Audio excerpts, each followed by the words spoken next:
Continuaremos con el tema de generalidades de la anatomía. Desde William Harvey en 1628 se sabe que la sangre circula por el organismo a partir del ventrículo izquierdo. El ventrículo izquierdo en los diferentes órganos y en los capilares se establecen intercambios físico-químicos, los cuales aseguran la vida de los diferentes tejidos. De estos intercambios es transportado por la sangre de los capilares y esta es recogida por las venas, y las venas van ascendiendo y llevando la sangre hacia las aurículas inferior y superior a la aurícula derecha por intermedio de las venas cavas. La sangre circula en los vasos en sentido único, se aleja del corazón en las arterias y se dirige hacia él en las venas. En el corazón mismo, motor de la circulación sanguínea, el curso de la sangre está guiado por las válvulas auriculoventriculares, oponiéndose al reflujo de la sangre de los ventrículos a las aurículas. Aquí tenemos el ejemplo. La sangre es expelida de las aurículas hacia los ventrículos y se cierran las válvulas auriculoventriculares para evitar que la sangre refluya a las aurículas. Y de la otra manera, en la sístole, cuando la sangre sale de los ventrículos izquierdo y derecho, estas válvulas aórtica y pulmonar van a evitar que la sangre se regrese hacia los ventrículos. La gran circulación o sistémica comprende el ventrículo izquierdo y la aorta y todas las arterias que de ella se originan, los capilares, las venas que conducen la sangre hacia la aurícula derecha. En esta circulación, antes de desembocar y formarse los grandes troncos, en el cuello desembocan el conducto torácico a la izquierda y el derecho a la derecha, que van a llevar la linfa que recolectan de todo el cuerpo. Y en la pequeña circulación o circulación pulmonar, que comprende el ventrículo derecho, la arteria pulmonar y sus ramas, los capilares pulmonares, las venas pulmonares y la aurícula izquierda. En esta circulación, las arterias contienen sangre carboxigenada y la vena sangre oxigenada, contrario a lo que ocurre en la circulación sistémica. El sistema linfático está constituido por órganos linfáticos primarios y secundarios. Los vasos linfáticos y ganglios linfáticos. Los ganglios linfáticos son como las venas, conductos con ramificaciones convergentes que están encargados de recoger y transportar al sistema venoso dos importantes líquidos, la linfa y el quilo. La linfa es la que se recoge fuera del tubo digestivo y el quilo es el que recolecta toda la linfa que va del tubo digestivo. Los vasos linfáticos existen en todos los tejidos irrigados por vasos sanguíneos, excepto en la placenta y en el sistema nervioso central, donde no existen los linfáticos. Se originan en vasos capilares con un extremo más voluminoso, un extremo cerrado, más voluminoso que los capilares sanguíneos y forma drenada por vasos linfáticos, los troncos colectores y los conductos linfáticos. Su forma es variable. Algunos avalvulados son regulares y rectilíneos, y cuando son valvulados los vasos presentan dilataciones y estrechamientos alternos que le dan un aspecto irregular, arrosariado. En los vasos linfáticos, como en las venas, existen insuficiencias valvulares que permiten que el reflujo de la linfa, su estasis es generadora de edema de origen linfático. Como ustedes pueden ver aquí, ese es una elefantiasis, un trastorno crónico de la circulación de retorno, lo que hace que las venas se se dificultan para retornar la sangre hacia la aurícula derecha, y también esto va a acentuar que los linfáticos se compriman y no pueden hacer su función de retornar la linfa. Y aquí tienen ustedes el ejemplo clásico de un linfedema. En los párpados también puede aparecer como consecuencia también, puede ser dependiendo también de deficiencias en las proteínas, o también en la insuficiencia cardíaca crónica, o en el edema de tipo renal. Ese es otro tipo de elefantiasis congénito, cuando son linfangiasis con elefantiasis. Su estructura es muy semejante a la de las venas, con endotelio interno y una túnica medio, fibromuscular y una adventicia, y también que cuentan con sus válvulas en el sentido hacia arriba, sellando la sangre. El nódulo linfático. Los nódulos linfáticos son masas de tejido linfocito y células acompañantes de volumen variable que reciben vasos linfáticos aferentes y están drenados por uno o por varios vasos linfáticos eferentes. Son redondeados u ovoides, y los vasos eferentes llegan al nodo por cualquier punto, mas sin embargo, los que emergen por el lado, los eferentes van a salir por una depresión o hilio del nodo. Los vasos linfáticos pueden ser superficiales o profundos. Algunos están aislados, por ejemplo, el nodo del epicóndilo medial del húmero, el de la región posterior de la poplitea, pero más a menudo están dispuestos ya sea en cadenas o en grupos, como son los de la axila y los inguinales, que hay grupo superficial y profundo. Y también igualmente en la axila, los que drenan todo el componente de la mama, pues ya sabemos que son los pectorales, los subpectorales, los axilares, los apicales, los laterales, y finalmente van a desembocar en el ángulo venoso del cuello. Y aquí tienen ustedes otro aspecto de ganglios que van alrededor de los bronquios, que son los pulmonares, que son los externos, los que van alrededor de los bronquiolos, y después los que están en la división de la carina, y los que broncogénicos, y van ascendiendo hasta terminar en el ángulo venoso del cuello.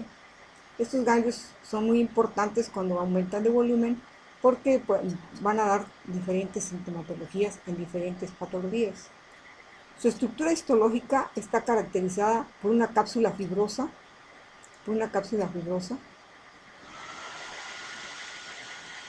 periférica desde donde parten las trabéculas, tabiques conectivos centrales que circunscriben masas de células linfoides. Los folículos, estos se encuentran rodeados por senos polifuriculares, terminación de los vasos aferentes y origen de los vasos eferentes. Su función es la de retener los antígenos que puedan llegar a través de los líquidos linfáticos y proceder a su presentación y procesamiento antigénico. ¿A dónde van a ir los conductos linfáticos? La terminación, fuera de algunas excepciones, las vías linfáticas son drenadas por dos colectores terminales: el conducto torácico a la izquierda y el conducto linfático a la derecha, en los confluentes venosos, lígulos subclavios o ángulos venosos del cuello, en el lado correspondiente o en sus proximidades. Los nodos se hipertrofian o aumentan de tamaño frente a la inflamación y a la infección, puesto que ellos constituyen una barrera antiinfecciosa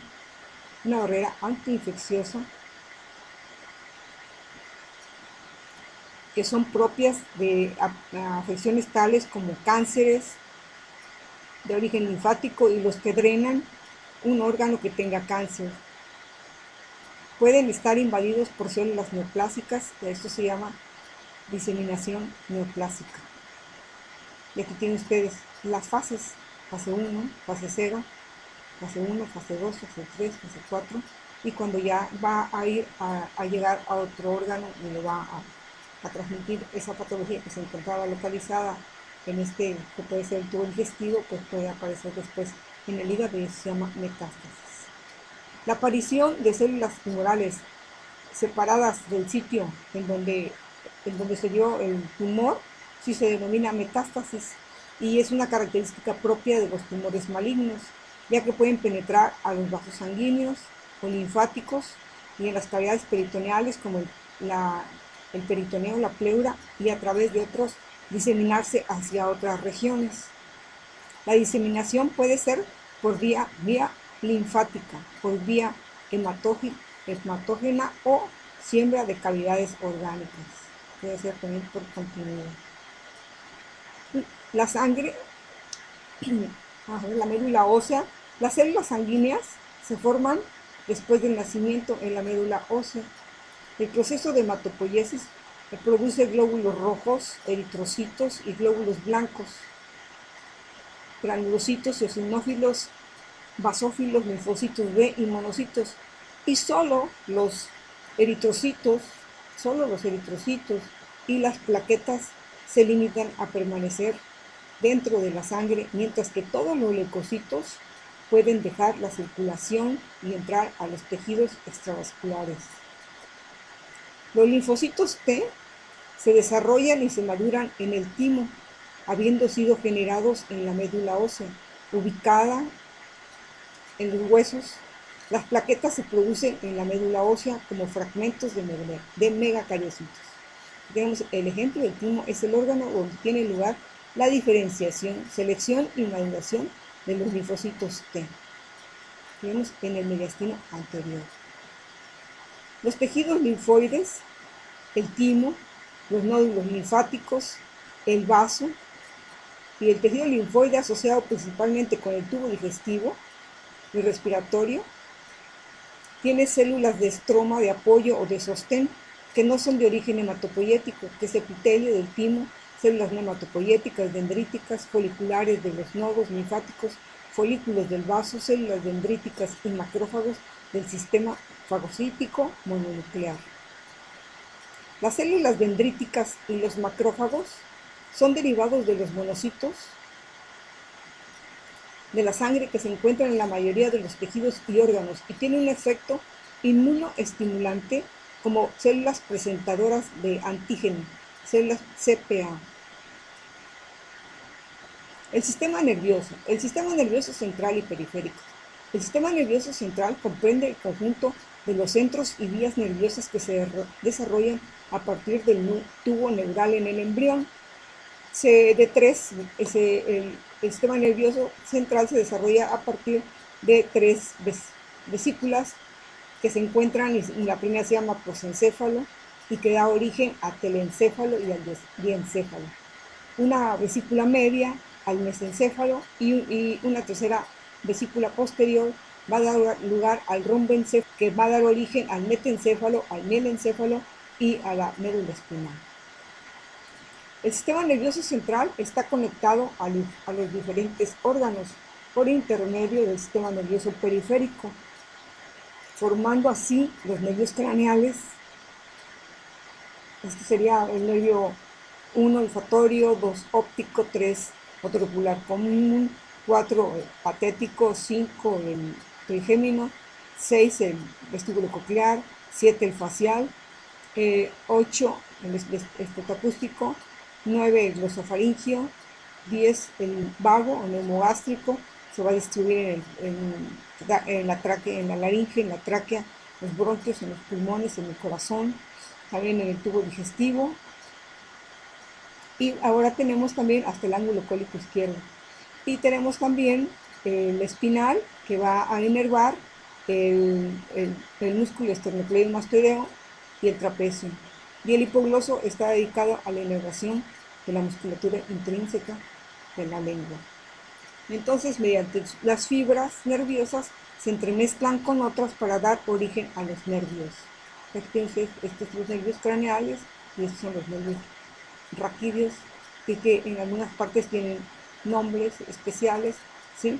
El C1 y C3 para los músculos del cuello, el C4 se llama también para inervar el nervio frénico, para inervar el diafragma, el deltoide para el hombro, en la muñeca 6, el 7 tríceps para extender el brazo, el de los dedos 6, 7 y 8 pues el mediano.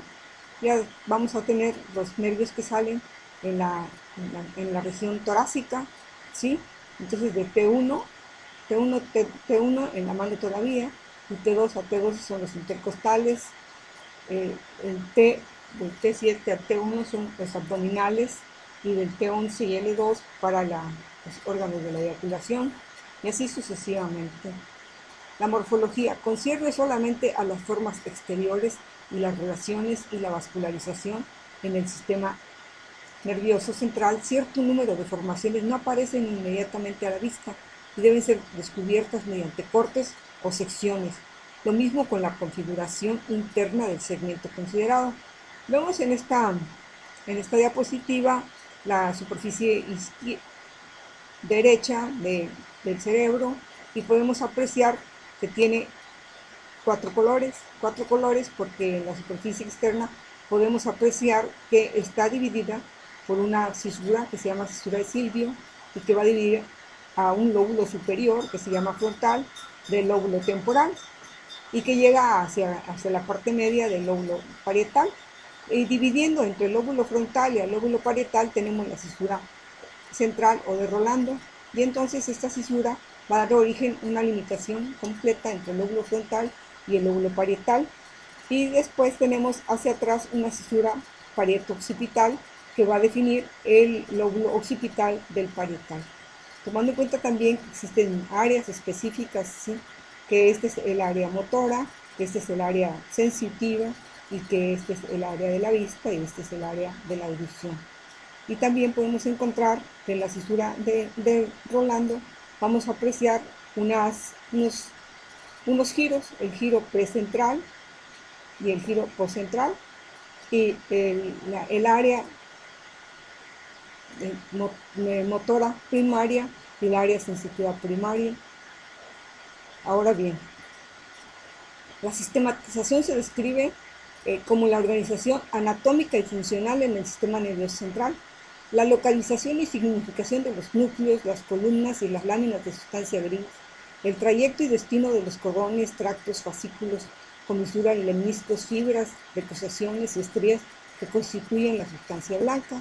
Y aquí, por un ejemplo, vamos a decir que, bueno, que nuestra imagen muestra el, el, el cerebro, el cual está en su parte externa, tiene la sustancia gris, y en el centro de esta, por dentro tenemos un acúmulo que son sustancia gris, que son grupos de núcleos de las células nerviosas. Ahora vamos a tener en su centro pues una serie de estructura blanca, de color blanca, que no es otra cosa más que las fibras de los axones, que van a formar tractos, porque también van a formar, como en este caso, ¿sí?, cápsulas que están delimitando el núcleo lentiforme del tálamo, ¿sí?, y que van a estar conectados la corteza cerebral con estas regiones. Y así sucesivamente esta sustancia blanca se va a introducir en estas estructuras para dar lugar a diferentes funciones de estas regiones. El sistema nervioso central humano, ¿sí?, comprende el neuroeje, la médula espinal. El neuroeje comprende la médula espinal y el encéfalo. Se distinguen de abajo hacia arriba la médula oblonga, el bulbo raquídeo, el puente, la protuberancia el mesencéfalo, el cerebelo, el diencéfalo y el cerebro. La médula espinal, con sus raíces espinales, y el encéfalo, con los nervios craneales, está protegido por un conjunto esquelético sólido, y el conducto vertebral y el cráneo, de los que están separados por sus envolturas, las meninges. El sistema nervioso central, el cerebro, el cerebelo, que son los tres órganos que conforman el encéfalo. Los hemisferios cerebrales derivados del telencéfalo, presentan una región externa representada por la corteza cerebral, que contiene los cuerpos neuronales, la sustancia gris. Y en la porción gris, situados en la porción gris, en la porción interna o blanca, a su vez, se disponen los axones que forman los tractos y las vías. Dentro de la sustancia blanca se ve que se disponen acúmulos de sustancia gris y unas cavidades por las que circula el líquido cerebroespinal denominados ventrículos. El cerebelo presenta dos hemisferios, derecho e izquierdo, unidos por un vérniz. El tronco del encéfalo está compuesto por tres segmentos.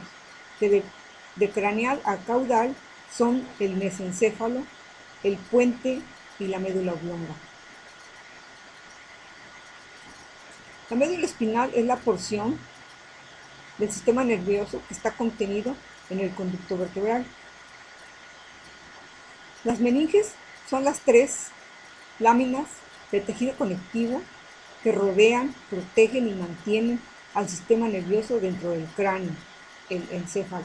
Y aquí tienen ustedes la dura madre, tiene una dura madre que reviste a la parte interna del hueso, de la calota, de todo eso, y después otra dura madre que está revistiendo, que está uniendo al aracnoides. Después la aracnoides con su espacio subaracnoideo, y está íntimamente unida a la pía madre, que es la que se introduce entre las fisuras y los surcos y todos los espacios que haya para así llevar el líquido cefalorraquídeo entre ellos.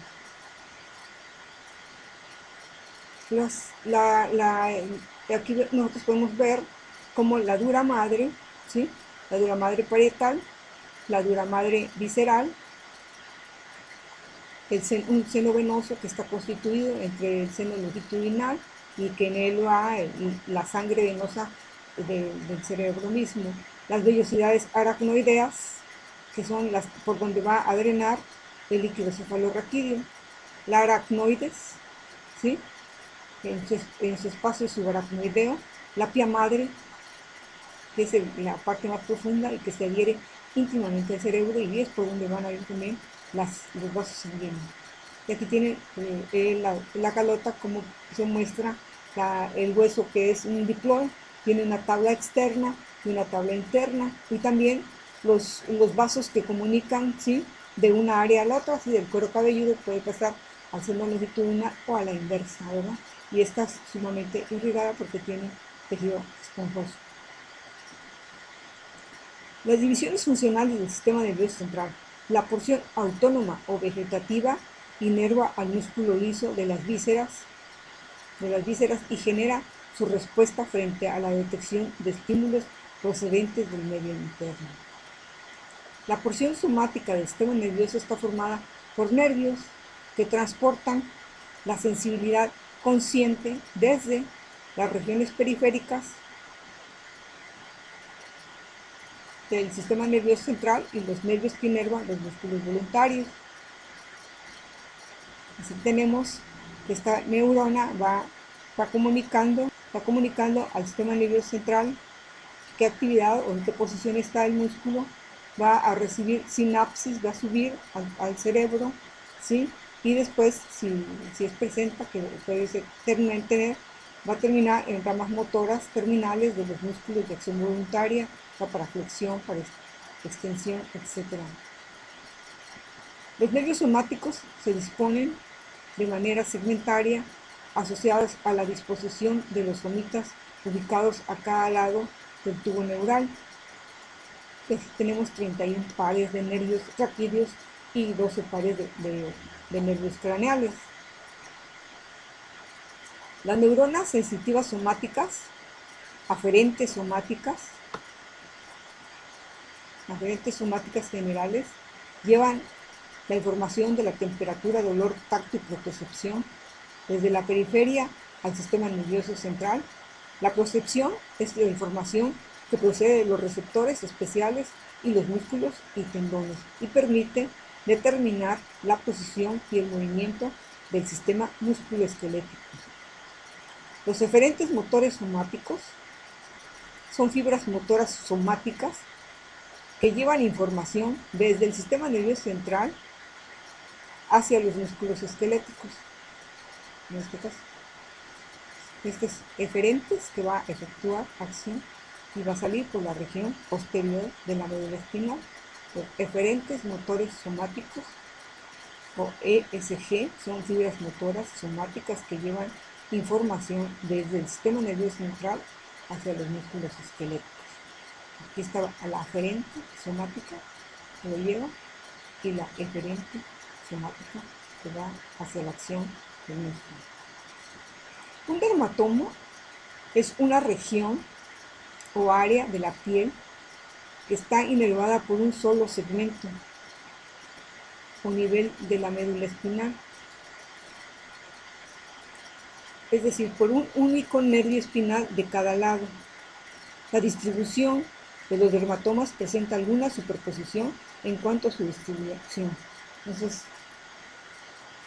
un miotoma es aquella porción de músculo esquelético inervado por un nivel medular espinal único, es decir, por un único nervio espinal de cada lado. Sistema nervioso autónomo. Es diferente del sistema nervioso somático. Controla los órganos destinados a la nutrición, ejerciendo una actividad que escapa al control de la voluntad. Dispone de centros y vías nerviosas propias. Las vías autónomas se disponen en plexos con ganglios nerviosos situados en su trayecto. Existe una intrincada interacción entre el sistema nervioso autónomo y el sistema nervioso somático, a nivel de los distintos centros, muchos de los cuales se encuentran en el sistema nervioso central, ocupando el encéfalo y la médula espinal, a nivel de las vías de las cuales la mayoría utiliza el sistema nervioso periférico. El sistema nervioso autónomo comprende dos porciones distintas tanto por su organización anatómica como por la naturaleza de los neurotransmisores. Clase sinapsis, la porción simpática y la porción parasimpática. La porción parasimpática necesita la noradrenalina, adrenalina y noradrenalina para el simpático y la acetilcolina para el parasimpático. Esos son los neurotransmisores sinápticos de cada uno. Adrenalina y noradrenalina para el simpático y acetilcolina para el parasimpático. Esta diferencia no solamente es anatómica, también es funcional. Ambos sistemas inervan los órganos, excepto excepciones, en ellos ejercen funciones distintas, generalmente antagónicas, que pueden ser tanto estimuladoras como inhibidoras. En el parasimpático aumenta la peristalsis, la secreción, y en el simpático la disminuye la secreción y disminuye la peristalsis. Cada porción del sistema nervioso autónomo presenta un control central y vías periféricas. De su actividad resulta el mantenimiento de la constancia del medio interno. Centros autónomos del sistema nervioso central. Estos se van a localizar desde el diencéfalo hasta la extremidad inferior de la médula espinal, concentrados en la proximidad del conducto central. Los centros autónomos del diencéfalo se encuentran ubicados en el hipotálamo y en el tálamo. Los centros hipotalámicos constituyen los más importantes de todos los centros autónomos y se disponen alrededor del tercer ventrículo. Los centros autónomos del tronco encefálico corresponden al sistema nervioso parasimpático y regulan la actividad del músculo liso, de las vísceras, de las glándulas, de la cabeza, del cuello, del tórax, del abdomen, hasta la flexura cólica izquierda. A partir de este punto, los elementos reciben las fibras nerviosas del sistema parasimpático sacro. Los núcleos parasimpáticos, el núcleo dorsal del vago, que se encuentra en el piso del cuarto ventrículo, lateral al núcleo del hipogloso, específicamente en la región conocida como trígono vagal, provee la inervación parasimpática del corazón, del sistema respiratorio, del sistema digestivo y glándulas anexas hasta la flexura cólica izquierda. El núcleo salival inferior se localiza en el extremo inferior del núcleo salival superior. Sus fibras acompañan al nervio glosofaringio, y luego al nervio timpánico y por último al nervio petroso menor y alcanzan el ganglio óptico, donde hacen sinapsis. De este ganglio parten fibras que aportan inervación funcional a la glándula parótida a través del nervio aurículo-temporal. El núcleo salival superior se ubica en la formación reticular del núcleo ambiguo. Sus fibras emergen acompañando al nervio facial, luego se separan de este siguiendo la cuerda del tímpano, que se une al nervio lingual y alcanza las glándulas. Después de hacer sinapsis en el ganglio submaxilar, van a ir a producir la saliva de la glándula sublingual y submaxilar.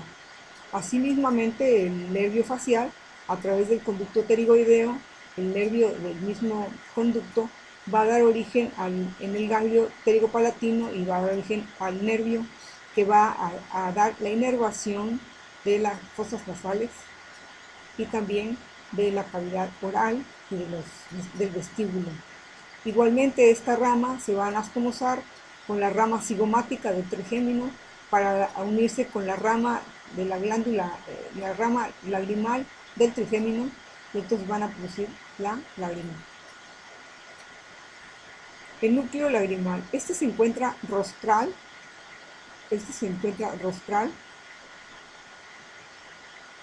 al núcleo salival superior.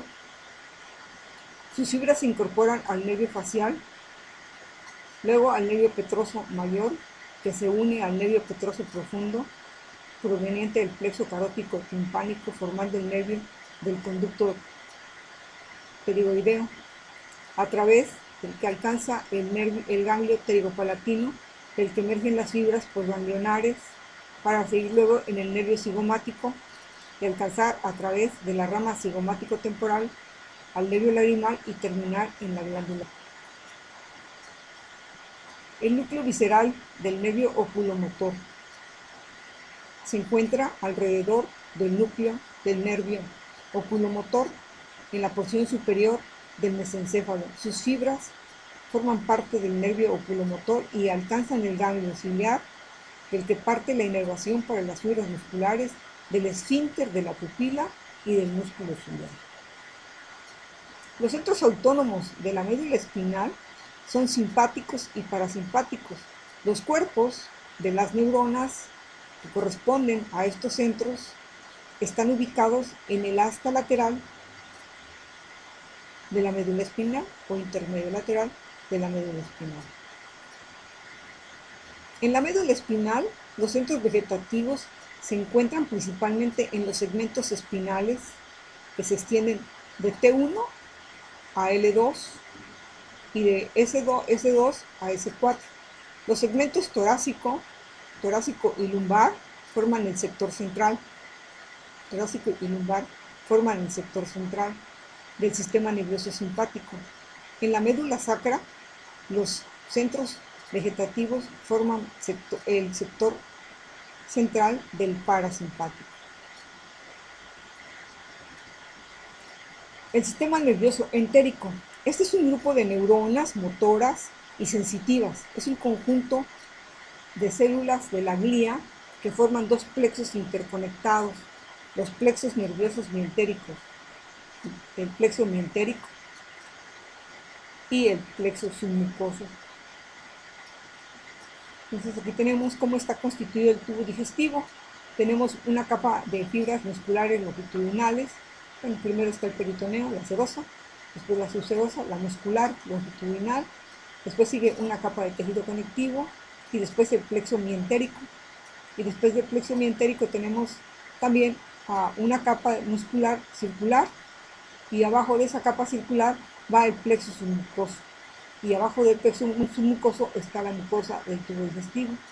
Estos dos plexos nerviosos van a actuar para aumentar o disminuir, depende de la acción, estas son, si es del sistema nervioso entérico, puede aumentar la frecuencia de la peristalsis y esto va a aumentar la secreción que va a las glándulas que van en la luz del tubo digestivo. Cada uno de estos plexos se encuentra formado por ganglios, un conjunto de células neuronales asociadas y haces de fibras nerviosas, las cuales pasan entre los ganglios, desde los ganglios a los tejidos circundantes. Las neuronas del sistema nervioso entérico van a derivar de las células de la cresta neural. Estas controlan los movimientos peristálticos, la actividad secretora y el tono vascular del tracto gastrointestinal. Un receptor neuroepitelial es una neurona situada cerca de una superficie sensorial en la nariz y un axón que transmite las señales sensoriales al sistema nervioso central sin hacer sinapsis. En estas neuronas de segundo orden, este es un arreglo evolutivo primitivo y el único ejemplo en el hombre es la neurona sensorial del epitelio olfatorio. Un receptor epitelial es una célula que se modifica de un epitelio sensorial no nervioso y es inervado por una neurona sensorial primaria, cuyo soma se encuentra cerca del sistema nervioso central.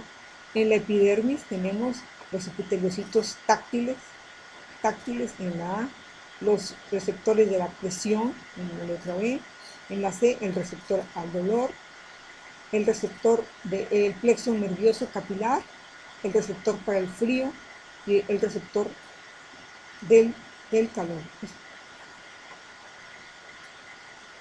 La actividad de este tipo de receptor provoca el paso a través de una sinapsis,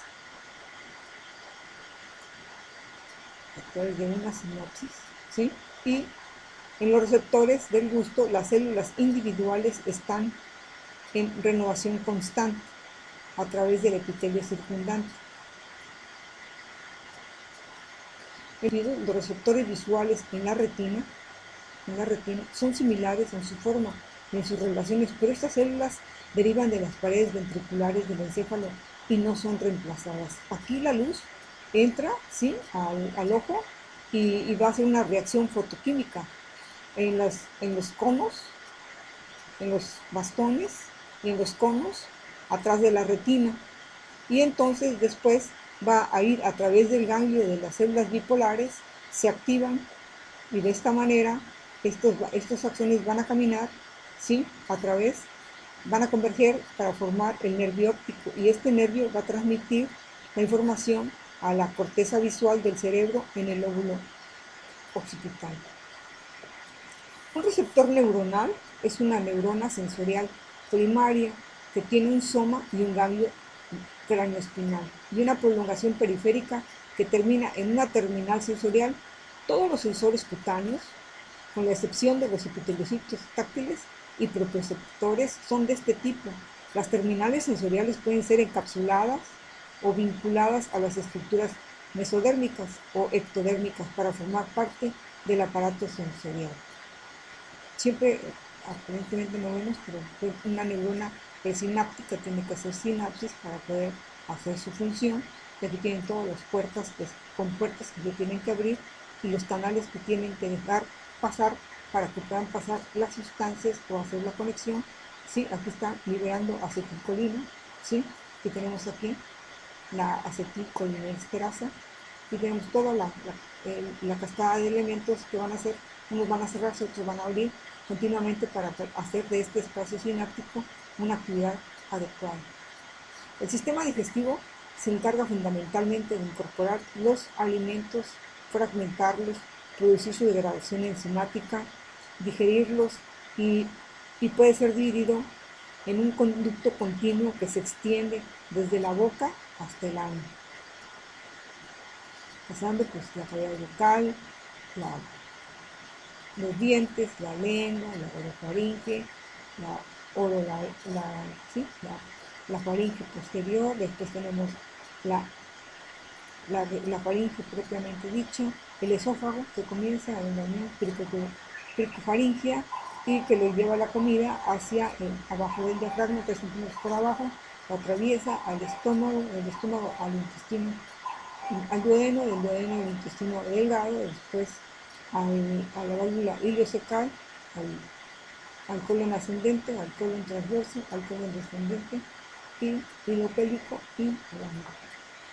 El tubo digestivo o tracto gastrointestinal puede ser dividido en 6 segmentos: la boca, la faringe, el esófago, el estómago, el intestino delgado y el intestino grueso. En su recorrido, el tubo digestivo se encuentra en diferentes regiones: en la cabeza, en el cuello, en el tórax, en el abdomen y en la cavidad abdominopélvica. Entre los órganos accesorios se encuentran las glándulas anexas del sistema digestivo, las glándulas salivales mayores, la parótida, las sublinguales, las submaxilares, la parótida, las sublinguales, las submaxilares, el hígado y el páncreas, y también otros como son los dientes, la lengua y la vesícula biliar. La orofaringe y la laringofaringe presentan la encrucijada entre el sistema digestivo y el respiratorio. El sistema digestivo y el sistema respiratorio. El sistema respiratorio tiene por función principal asegurar los intercambios gaseosos entre el aire atmosférico y la sangre. Esta función constituye la respiración externa o ventilación. El sistema respiratorio también participa en el control del pH sanguíneo y tiene receptores para el olfato, filtra el aire inspirado y origina la voz. El intercambio gaseoso se da a través de la superficie formada por la membrana alveolar de los pulmones. Aquí el aire y la sangre se hallan separados por una delgada barrera celular. La sangre y el aire se hallan separados por una delgada barrera celular. El aire llega a los pulmones a través de las vías aéreas superiores que están ubicadas en la cabeza, la nariz, las cavidades nasales, los senos paranasales y la faringe.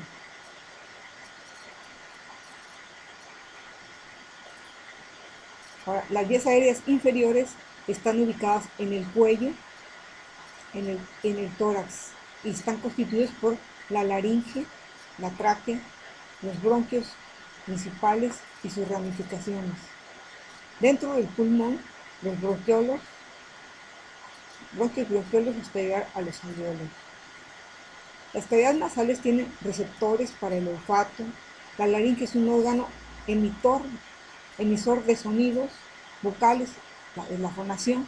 Los pulmones ubicados en el tórax, uno a cada lado, están rodeados respectivamente de una membrana serosa del mesotelio que se llama pleura, y dentro de una cavidad que se llama cavidad pleural.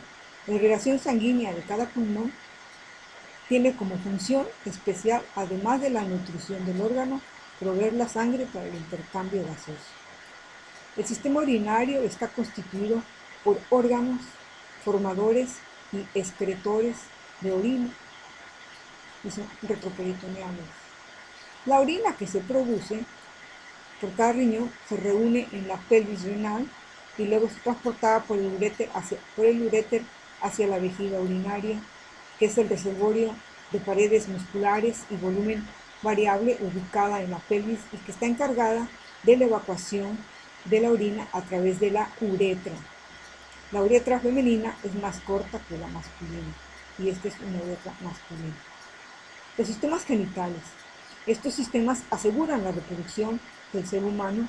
Esto se logra a través de la fecundación, que es la unión de los gametos masculino, espermatozoide y femenino ovocito secundario. El hombre y la mujer tienen órganos reproductores anatómicamente diferentes, adaptados para producir la fecundación y mantener el crecimiento del embrión y el feto. Las gónadas, el testículo y los ovarios, los otros órganos se encargan del transporte y protección. Como sería aquí los conductos diferentes, la próstata y la mujer pues la vagina y las trompas uterinas para la protección. El aparato genital masculino, que pues, también en una parte también va a formar parte del aparato urinario. Ese es el aparato genital masculino, pues está constituido por el conducto eyaculador y la vesícula seminal, la próstata, pues, y la glándula de Cooper, el conducto deferente, los cuerpos cavernosos, el cuerpo esponjoso, el pene con el glande y la uretra principalmente para servir a su vez el conducto para la micción y también para la eyaculación. Este sistema también incluye a los testículos y a las bolsas escrotales. Y en la mujer, el sistema genital femenino pues está constituido por el himen, por los labios menores, los labios mayores, por la vagina y después por el cuello uterino, la matriz u útero, el cual en sus ángulos va a dar origen a las trompas de falopio, y las trompas de falopio con sus fimbrias van a acercarse al ovario, el cual depende de dos ligamentos, el propio y el ligamento donde van las arterias, y entonces este ovario pues va a servir para unirse con el espermatozoide y poder realizar la fecundación en el tercio externo de la trompa de falopio. Y aquí tienen ustedes en la posición sagital como tenemos a la vejiga, a la matriz, a las trompas de falopio, a la fibra, al ovario, y abajo del útero tenemos la vagina, ¿sí? Los labios menores, los labios mayores. Hacia adelante de la vagina tenemos el orificio de la uretra y más adelante pues el clítoris. Todo esto en un tejido adiposo de variable espesor, ¿sí? Que le da características al sexo femenino. Las glándulas endocrinas se diferencian de las glándulas de secreción externa porque no tienen conducto para verter su producto al exterior, o sea, las hormonas. Estas van a pasar directamente al medio interno y son distribuidas por intermedio de los vasos sanguíneos o linfáticos que se encuentran en ellas. Son órganos muy vascularizados y se encuentran en diversas regiones del cuerpo. El sistema endocrino controla las funciones corporales, la tiroides, la hipófisis, la epífisis, las paratiroides, el timo, las suprarrenales, los riñones, el páncreas, los ovarios y los testículos. Entonces, las hormonas, este sistema permite la comunicación y la coordinación de diferentes tejidos y órganos, permitiendo que haya una integración adecuada de sus distintas funciones. Y aquí en este recuadro tienes todas las glándulas de secreción interna y sus principales hormonas. La hipófisis, la hormona folículo-estimulante, luteinizante, prolactina, melanocitoestimulante y somatotropina, corticotropina. La glándula pineal, la melatonina. La glándula tiroides, la triiotironina, tiroxina y la calcitonina. Las glándulas paratiroides, la hormona paratiroidea. El páncreas, la insulina, el glucagón, somatostatina, polipéptido pancreático. La corteza suprarrenal, aldosterona, cortisol y andrógenos. Y la médula suprarrenal, adrenalina y noradrenalina. Los testículos, la testosterona. El ovario, los estrógenos y la progesterona. El riñón, la eritropoyetina y el calcio. El hipotálamo, oxitocina, hormona antidiurética, hormonas liberadoras e inhibidoras hipofisiarias. El estómago e intestino delgado, la gastrina, secretina, colecistiona. El tejido adiposo, la leptina. Y las paredes vasculares, el óxido nitroso.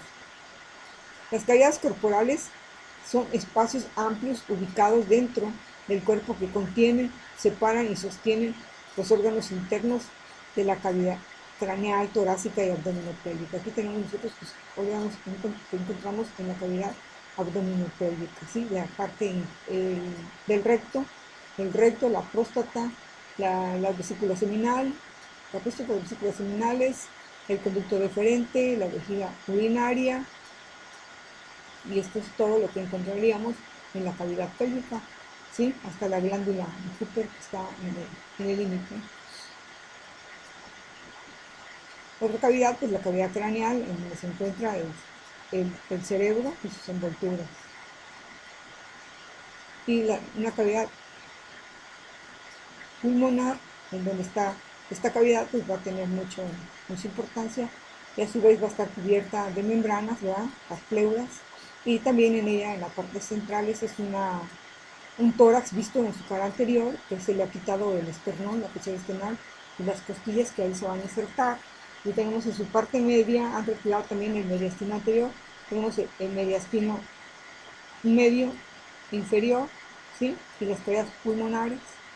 Y como el mediastino está fijado a la parte superior del diafragma, y también va a ser una bolsita que va a tener una proyección un poquito más allá del origen de los grandes vasos. Y los espacios pleurales, ¿no? Los recesos costofrénicos, diafragmáticos. Las serosas. Las cavidades pleurales, las cavidades pericárdicas y la cavidad peritoneal son cavidades serosas. Son espacios completamente cerrados, recubiertos por una lámina lisa, brillante y transparente. La serosa está originada del celoma embrionario, constituida por mesotelio, serosa, que es la serosa y tejido conectivo de sostén. Dentro de este espacio hay una pequeña cantidad de líquido seroso. La lámina presenta dos porciones, una que está revistiendo a toda la cavidad, una que reviste a toda la cavidad, y la otra que va a cubrir a cada uno de los órganos, y así sucesivamente. Ambas láminas se continúan entre sí formando líneas de reflexión, y en esas líneas de reflexión pueden viajar hacia ellos los vasos sanguíneos que vienen de vasos más grandes, para llegar a cada uno de estos componentes que están incluidos en estos desdoblamientos. Los elementos, vasos y nervios y conductos que llegan y parten de una víscera forman la raíz o pedículo de esta víscera, y estos elementos pueden estar rodeados por la membrana serosa, y esta porción constituye el meso o ligamento, siendo un medio de unión del órgano y otras estructuras. Aquí sería el corazón. Aquí tenemos el corazón con su pedículo, ¿sí? de las arterias que entran y salen de él, arterias y venas que salen de él. Pues como siempre, jovencitos, la bibliografía, nunca se les olvide, les van todos sus conocimientos, o quisieran reunir todo lo que ustedes querían informar, pues aquí tienen. Buenas tardes y que sea provecho.